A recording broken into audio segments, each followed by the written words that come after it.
much. I think that what this is what you're seeing here is exemplar of the state of intellectual discourse in America. What you are witnessing here is the state of intellectual discourse in America. Sir, if you will schedule an event, I will come and I will heckle you. You will let me speak, sir. You will let me speak. Here we are on a college campus. Here we are in a college campus in America, and I ask you, where is the diversity of opinion? Where is the diversity of thought? Where is the intellectual discourse?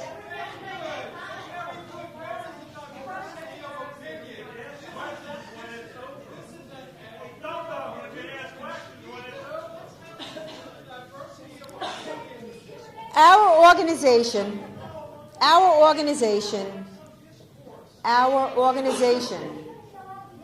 this is so stupid. Why are they letting him stay? I mean, this is ridiculous.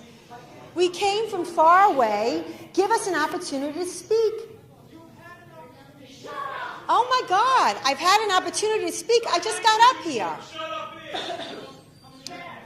Our organization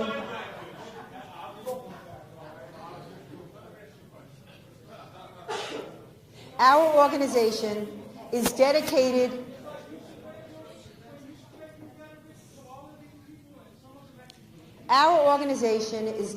to freedom of speech, freedom of conscience, and individual rights. My work is dedicated to the smallest minority in the world, the individual. Every individual is entitled to equal protection under the law.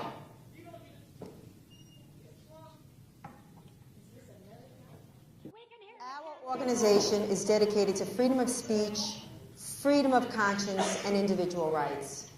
My concern is the growing dehumanization and diminishment of women in the West under the Sharia.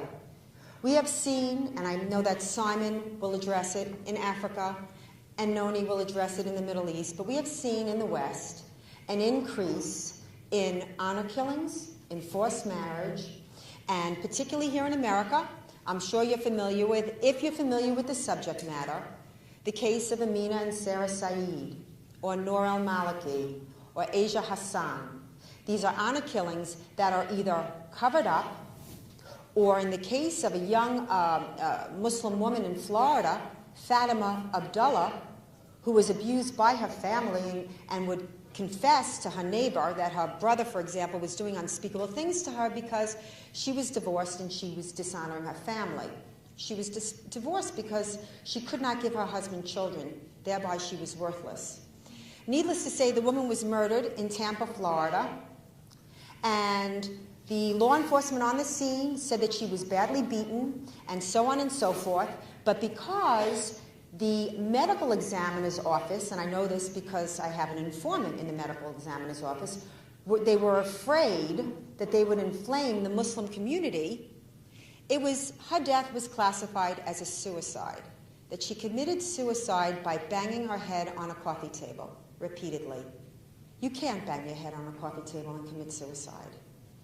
And no one speaks for this woman.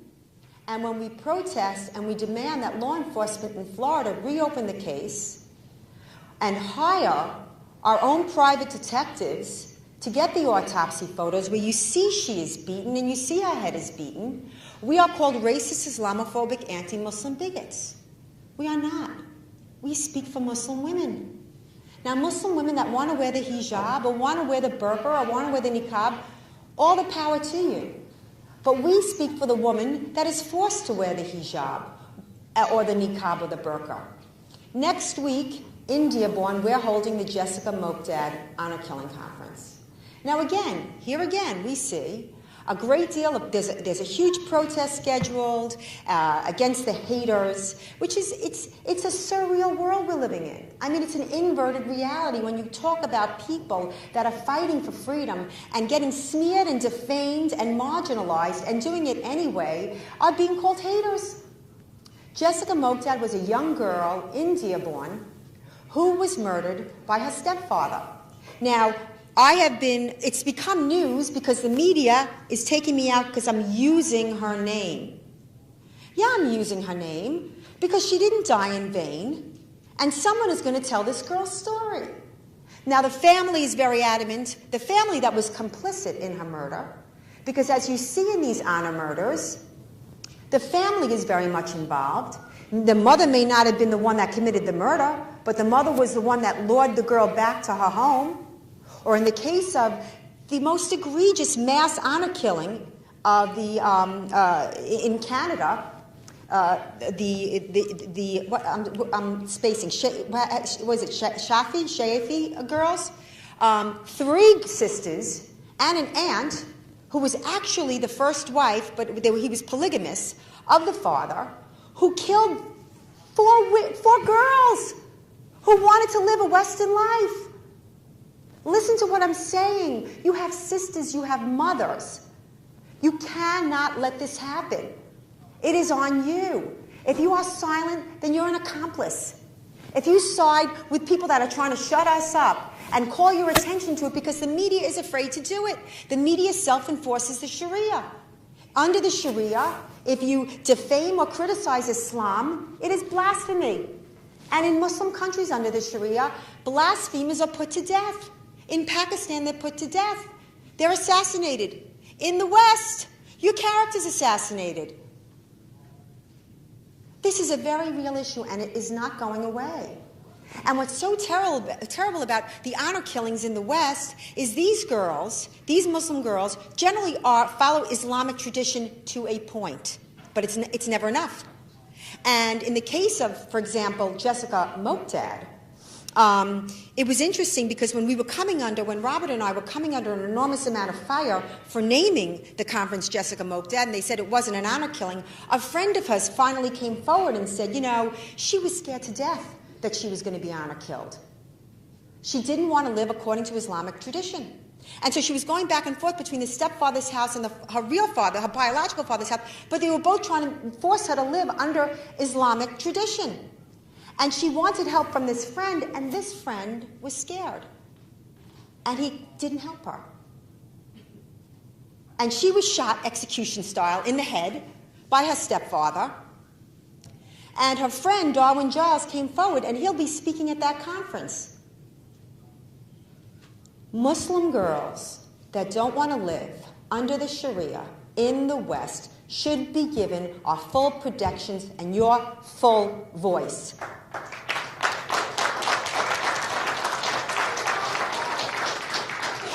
You who are yelling at me, who are not wearing the hijab, who are in a free country and opening up a big mouth to me are completely and utterly free under the Constitution of the United States. Is that not true? Should that not be for every girl like you? Every girl. Shouldn't every girl who wants to wear lipstick and high heel shoes be able to wear them? I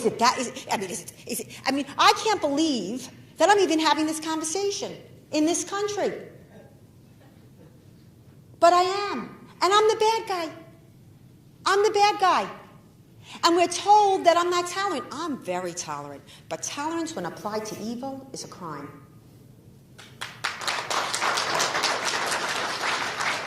And we have to make law enforcement aware of the ideology that sanctions this, and that it is a family affair many times. Asia Hassan in Buffalo, New York, was married to a moderate who, again, the whole Muslim community knew. They knew that he was beating her up. He knew that she wanted to get out, and he said she could not leave. You cannot, there's a huge controlling factor in this. Now, he had started a television station called Bridges, because it was a bridge between the Muslim world and the Western world. And she got it together to leave. And you have no idea the courage it takes to leave, because it's not just the husband and it's not just the family. Many times it's the mosque and it's the community. And he took a sword off the wall, and he decapitated her in Buffalo, New York. There should be a more egregious penalty for honor killings. For a person getting murdered because they want to live free, there should be a capital punishment for it. We should make it we should ostracize it, pariahicize that crime. Instead, You have Noor al-Maliki, a young girl in Arizona, the first prosecution based on honor killing, successful prosecution, whose father ran her over because she was too westernized. He told the prosecutor that, and then had the audacity to say, you can't go for the capital punishment, because if you go for capital punishment, it's racism. So let me understand this. You kill under Islamic law, and then you can't say, well, you killed under Islamic law, because that's racism? I mean, if your brain isn't in knots at this point, and by the way, they didn't go for the death penalty. I thought that was egregious. I thought that was wrong. I thought that was terrible. Because you are invariably sanctioning. You're invariably sanctioning honor killing. Look, the best case that I can give you was in 2009. I got a story from a couple of my readers, actual friends, of a girl that had disappeared. Her name was Rifka Barry. Rifka Barry was a young Muslim girl who had converted out of Islam. She hid it from her family because they were devout and she was terrified. Her mosque was spying on her, the Noor Mosque. They called her parents and they told the parents that she had converted out of Islam. And the father came home, he was on a business trip, flew home and said, if you have this Jesus in your heart, I'm going to kill you. Now she ran away. Now I got the news story from friends when she ran away, and they thought that she had been murdered. She had met foul play, of course, because she was terrified of this. And I remember saying to Spencer, I said, you think she got away? And he said, they never get away. Because they never get away. So imagine my utter and supreme joy when this girl shows up in Florida, alive. She ran down to Florida to a pastor, because there's no network for these girls.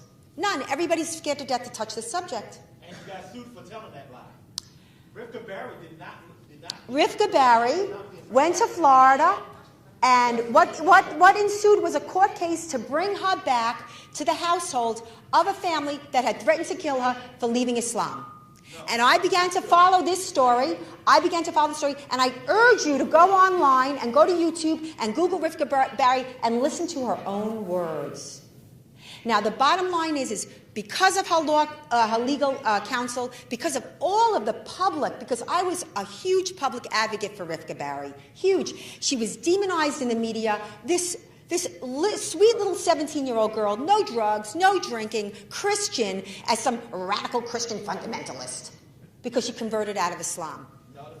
And the bottom line is, can you imagine, because she converted to Christianity, how demonized she was, where the newspapers were writing about the sweet little virgin, that she's wearing dark red nail polish and rouge blush. This is what was this is how they were reporting on this story.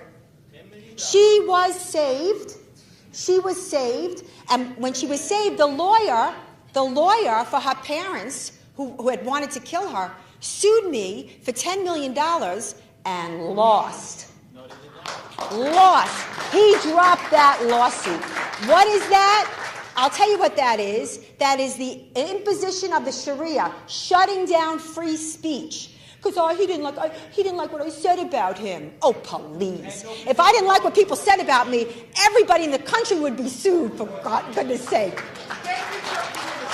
The bottom line is, this guy wants to defend, to oppress a young girl who just wants to be free, who just wants to make her own choice. You know, when I look at women, and particularly the feminists and the leftists, how, choice. Well, this is an even more fundamental choice. This is the choice. Right equals life. Rights equal life. You understand me? And I am telling you, it is coming to this country, and if you either turn away or make it easy by demonizing people like me, you want me out there. You want me fighting. There are so many girls that secretly write me to get them to a safe house. And you have to understand something. They were raised in Islam. So they have to leave everything. And I mean everything. Every friend, family, home, school. It is such an incredible journey. And if they do, and it becomes public, you become Rifka Barry. Hello? Anyway, I'd like to close, and I'd like you to read my books, because the media is not reporting on this issue. It is a very, scary, and I think for us, for women, the most dangerous issue that we face, because what do you think? It's just Muslim girls, and it doesn't matter? It matters. Every single one of those girls matter the way you matter. And you have to fight for them, because if you diminish and dehumanize women in society, it will be you and it will be your daughters that will feel the ill effect. This is not static. Everything is fluid. Everything is moving. And it's moving in a very terrible direction. And so I urge you to get involved, and I urge you to stand for human rights, and to stand for freedom, and to stand for free speech. Look, remember one thing about the First Amendment. It is the First Amendment. It's not the Eighth Amendment. It's not the 10th Amendment. It's the First Amendment. It's the First Amendment in a government, the very first government in the history of man, the very first moral government in the history of man, based on individual rights. Remember that. The only one. And everything noble and just and magnificent we achieved as a nation was a logical fidelity to that principle, individual rights. And free speech was the very First Amendment. First. And it was not, and by the way, political speech is the most protected speech. And understand something, and understand this. It's not just the ideas that we like. That's easy. The First Amendment protects ideas that we don't like. Because then who decides what's good and what's forbidden? Those thugs? This loudmouth?